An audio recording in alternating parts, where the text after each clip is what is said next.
안녕하세요, 여러분. 11월 둘째 주 세계경제 요약 시작하겠습니다. 자, 지난주부터 미국 국채 수익률 하락하기 시작해서 이번 주에도 안정세 유지했습니다. 하지만 불안감이 끝난 건 아니에요. 안 끝났다는 거 어떻게 알 수 있냐? 국채와 주식이 너무 같이 움직이고 있습니다. 딱 붙어서 움직이고 있어요. 국채 가격 오르면 주가도 상승하고 국채 가격 하락하면, 다시 말해서 국채 수익률 상승하면 주가는 하락합니다. 시장이 여전히 국채에 대단히 민감하다라는 걸 알 수가 있죠. 이번 주 10년물 국채 수익률 움직임을 보면 비교적 안정적으로 움직였는데 갑자기 목요일에 이렇게 급등을 합니다. 4.5%에서 4.65%까지 올랐어요. 그러니까 15bp 올랐다는 건데 크게 오른 거죠.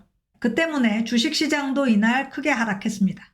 이 목요일 국채 수익률 급등 원인은 이날 열렸던 국채 경매에서 30년물 경매 실적이 기대 이하로 안 좋았다. 이게 알려지면서 국채 가격이 급락한 거예요. 경매 실적이 왜 이렇게 안 좋았냐? 이 원인을 좀 더 자세히 들여다보면요. 지난주 수요일에 재무부가 이 경매 계획에 대한 브리핑 할 때는 분위기 굉장히 좋았거든요. 사실 이 브리핑 때문에 국채 가격이 안정을 찾게 됐다. 이렇게도 얘기할 수 있는데요. 이번 주 막상 경매 시작했는데 무슨 일이 벌어졌냐? 중국 ICBC, 공업상업은행입니다. 공상은행. ICBC가 러시아 해커 집단으로부터 랜섬웨어 공격을 받았어요. 그래서 시스템이 브레이크다운 됐습니다. 시스템이 작동을 안 하니까 목요일 국채 옥션에 ICBC가 참여를 못하게 된 거예요. 250억 달러짜리 옥션인데 여기에서 빠집니다. 자, 그렇게 되니까 나머지 1차 딜러들, 대형은행들이 평상시보다 2배 넘는 30년물을 떠안게 돼버렸어요. 자, 1차 딜러들이 너무 많은 장기채를 받아오는 게 이게 어제 오늘의 일이 아닙니다. 글로벌 금융위기 이후 지금까지 쭉 이러고 있어요. 팔 수 있는 장기채보다 더 많이 받아와서 결국 못 팔고 은행에 남아 있습니다. 물론 은행은 여기서 수익을 얻을 수 있지만 원래는 2차, 3차 투자자들한테 팔려고 가져온 거거든요. 그런데 경매에서는 팔 수 있는 양보다 더 많이 받아온다. 이런 얘기인데, 그러니까 부담스럽잖아요. 그런데 이미 부담스러운데 이번 주에는 2배 넘는 양을 받아왔다. 1차 딜러들이 당황하지 않을 수 없었죠. 이 옥션 결과가 알려지면서 주식시장도 주저앉은 거고요. 자, ICBC는 어떻게 했냐?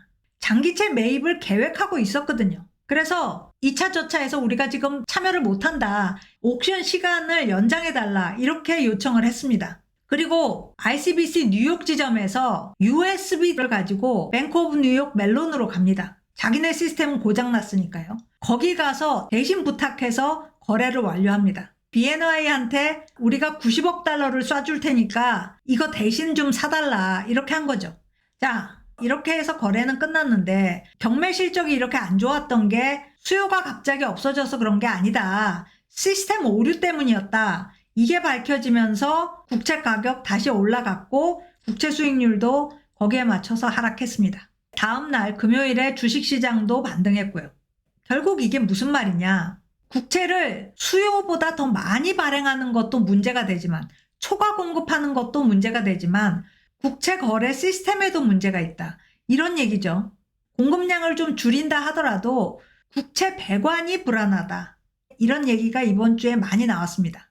그래서 국채 시장 불안은 끝나기는커녕 앞으로 작은 문제가 발생해도 요동칠 가능성이 농후해 보입니다.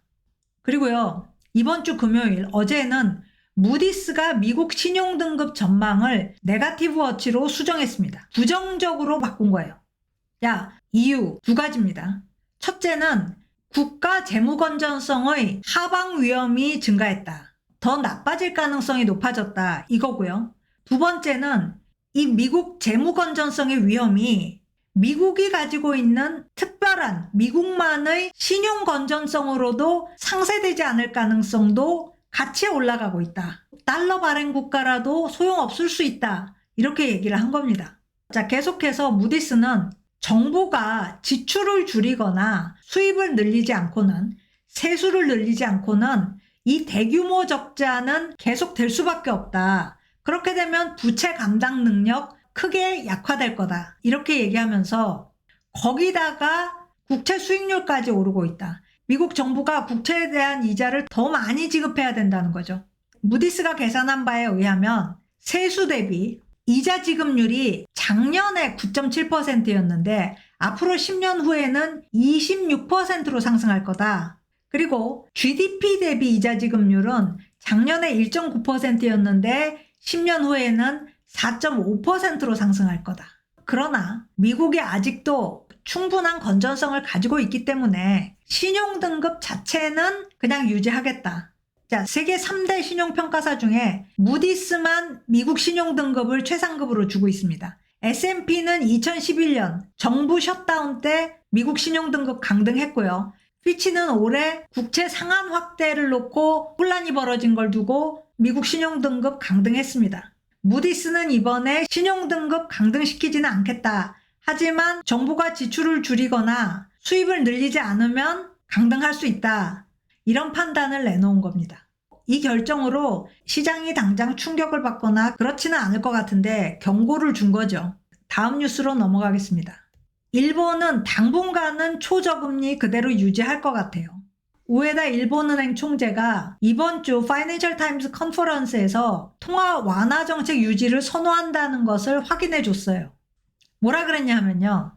오버슈팅 할 경우에, 그러니까 현재의 완화 정책을 과도하게 오래 유지할 경우에 잘못되더라도 방법은 있다. 금리를 올리면 된다. 그런데 만약에 언더슈팅 했다고 하자. 그러니까 너무 빨리 피봇을 하게 되면 방법이 없다. 피봇을 했는데 문제다. 이렇게 되면은 다시 완화로 돌아와야 되는 거죠. 그런데 이 문제 해결을 하기 위해서 완화를 하려고 보니까 일본은 이미 마이너스 금리라는 거예요. 여기에서 더 내려갈 수가 없다는 거죠. 그래서 우리가 오버슈팅을 하거나 언더슈팅을 하거나 위험이 같다면 해결 방법이 있는 쪽을 선호한다. 그러니까 오버슈팅 하겠다. 그대로 놔두고 보겠다. 이렇게 얘기를 한 거죠. 근데 이게 일본한테 마냥 편한 방법은 아닙니다. 일본의 10년물 국채 수익률이 계속 상승하고 있어요. 오른쪽 차트가 보여줍니다. 그런데 10년물 국채 수익률이 오르면 엔달러 환율은 하락해야 되잖아요. 그런데 그렇지 않다는 거죠. 왼쪽 그래프 보면 엔달러 환율 150 넘었습니다. 왜 이럴까? 왜 환율이 하락하지 않을까? 이유는 간단하죠. 다른 나라 금리가 더 공격적으로 올라가고 있기 때문입니다. 이렇게 되면 일본 재무성이 움직여줘야 되죠. 환율에 직접 개입을 해야 됩니다. 그런데 개입하지 않고 있어요. 엔화 환율이 오르면 일본한테 좋은 점이 있죠. 수출도 더 잘 되고요. 그런데 수출은 잘 되지만 외환 시장은 난립니다. 엔화를 갖고 있는 쪽은 재무성에 압력을 가할 거예요. 올 들어서만 환율이 130엔에서 150엔으로 올랐다. 어떡할 거냐. 이렇게 나오는 거죠. 만약에 이렇게 압박을 가해서 시장이 이긴다면 BOJ는 달러를 매각해줘야 됩니다. 이 세상에 달러가 더 많아지는 거죠. 코너에 몰리고 몰려서 이런 조치 취하게 되면 그만큼 시장이 받는 충격은 더 커질 거고요. 자, 그런데 일본은 지금 절벽 끝에서도 완화 정책을 고수하고 있어요. 왜 그러냐? 우리가 여러 번 얘기했지만 일본의 정책 전환에는 한 가지 핵심 잣대가 있습니다. 임금 상승이야말로 디플레에서 확실히 빠져나왔다는 증거가 된다. 이렇게 믿고 있는 거죠. 지금 인플레기는 한데 30년 동안 갈망해온 인플레입니다. 그 사이에 인플레가 좀 있었어요. 그런데 시간 좀 지나면 다시 디플레로 돌아간 거예요. 진짜 인플레를 원하는 겁니다. 현재 일본 인플레가 미국과 비슷한 수준이에요. 3.8%, 3.9% 이런데 우리나라도 비슷하죠. 그런데 이 인플레가 지속될 거냐? 그거를 못 믿는 겁니다. 왜냐? 임금이 안 오르니까. 현재 일본 임금 상승률은 실망스러운 수준입니다. 자, 차트를 보면 이 파란색 그래프가 명목임금 상승률입니다. 21세기 들어서 가장 높은 수준이에요. 그런데 실질임금 상승률은 마이너스입니다.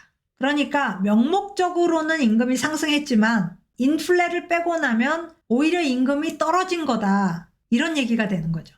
상황이 이러니까 일본은 되는 데까지 기존 정책을 고수하겠다. 지금 이런 입장인 겁니다. 자, 반대로 미국 상황은 임금 상승률이 너무 높아요. 인플레를 상회하고 있어요. 이번 주 목요일에 나온 애틀란타 연은의 웨이지 트래커에 의하면 임금 상승률이 올라가고 있지는 않아요. 하락하고 있어요. 2022년에 6% 넘는 임금 상승률로 고점을 찍었고 2023년에는 하락 중입니다. 그런데 자세히 보면 10월에 지난달에 전체 임금 상승률 파란 그래프입니다. 이거는 이 끝에 보면 수평이에요. 올라가지도 않고 떨어지지도 않았습니다. 그런데 검은색 파트타임 임금 상승률을 보면 이 끝부분에서 올라가고 있죠. 상승률이 더 높아졌다는 거예요. 근데 이 파트타임 임금 상승률이라는 게 중요합니다. 왜냐하면 연준이 제조 부문 임금보다 서비스 부문 임금에 더 주목하고 있기 때문이에요. 서비스 부문 임금을 잡아야 된다 이렇게 보고 있는데 파트타임은 대부분 서비스에 많이 있습니다. 그러니까 파트타임 임금 상승률이 재반등하고 있다. 굉장히 불안한 거죠. 거기다가 목표 인플레는 물론이고 감내할 수 있는 임금 상승률 한계보다도 훨씬 높습니다. 무슨 말이냐? 이 그래프가 급락하지 않는 한 금리 인하를 얘기하기는 어려울 것 같다. 이런 말이 되는 거죠. 자, 마지막 뉴스인데요. 공유 오피스 기업 위워크가 드디어 이번 주에 파산 신청을 했습니다. 그런데 위워크는 망했는데 창업자인 아담 뉴먼은 대박이 났다. 이런 뉴스예요. 굉장히 많은 코멘테이터들이 이 뉴스를 다뤘습니다. 위워크 파산은 사실 예견돼 있었기 때문에 그렇게 큰 뉴스는 아닙니다. 그런데 아담 뉴먼은 다시 스포트라이트를 받은 겁니다. 자, 위워크 파산은 미국과 캐나다 소재 오피스에만 해당이 됩니다. 다른 나라에 있는 프랜차이즈는 운영을 계속하게 됩니다. 자, 위워크는 2019년에 470억 달러 가치로 평가를 받았습니다. 원화로 60조 원 정도 되는 거죠. 그런데 현재 가치는 2019년의 1000분의 1로 쪼그라들었습니다. 부채가 190억 달러, 그리고 자산은 150억 달러입니다. 순부채 40억 달러라는 얘기고요. 따라서 지금까지도 손해 많이 봤지만 핵심 투자자인 소프트뱅크와 비전펀드의 손해가 앞으로도 막심할 것으로 예상이 됩니다. 자, 이번 주에 나온 뉴스가 다 비슷한 톤이었어요. 위워크는 결국 돈 버는 방법을 생각해내지 못했다. 위워크의 비즈니스 모델이 허상이었다. 이거죠.